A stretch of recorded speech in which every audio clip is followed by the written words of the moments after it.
പരീക്ഷണങ്ങളിൽ ഏറ്റവും വലിയ പരീക്ഷണം മനുഷ്യൻ നിസ്കരിക്കാതെയാവുന്നതാണ്. പരീക്ഷണങ്ങളിൽ ഏറ്റവും വലിയ പരീക്ഷണം ഒരു മനുഷ്യന്റെ ദീനിൽ സംഭവിക്കുന്ന മുസീബത്താണ്.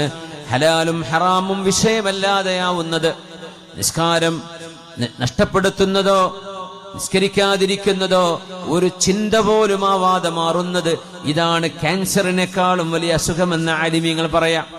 മനുഷ്യന്റെ ദീനിൽ സംഭവിക്കുന്നത്, വഞ്ചന നടത്തുന്നത്, കളവ് പറയുന്നത് പ്രശ്നമല്ലാതെയായി മാറുമ്പോ, അള്ളാഹുവിന് വേണ്ടി നോമ്പെടുക്കുന്നത്, ഖുർആൻ ഓതുന്നത്, നിസ്കരിക്കുന്നത് ഭാരമായി മാറുമ്പോ അത് പിന്നെ എന്ന് പറഞ്ഞ് അള്ളാഹുവിന്റെ ഒരു വിഷയം വരുമ്പോൾ നീട്ടിവെക്കുന്നത്, നിസ്കരിക്കാൻ സമയമായി അത് പിന്നെ, നോമ്പെടുക്കാൻ നേരമായി അടുത്ത ആഴ്ച തുടങ്ങാം സുന്നത്ത് നോമ്പ്, ഇങ്ങനെ ഓരോന്നിനും മാറ്റിവെച്ചുകൊണ്ട് ദീനിന്റെ വിഷയത്തിൽ നിന്ന് അകന്നുകൊണ്ടിരിക്കുന്നതാണ് ഒരു മനുഷ്യന്റെ പരീക്ഷണങ്ങളിൽ വെച്ച് അഅ്ളമായ മുസീബത്ത്. ഫഇന്നഹാ അഅ്ളമു കുല്ലി മുസീബ വൽ മസ്ലൂബു മൻ സുലിബ ദീനുഹു.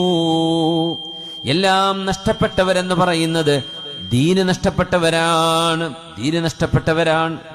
അല്ലാഹു റബ്ബുൽ ഇസ്സത്ത് കാവൽ നൽകട്ടെ.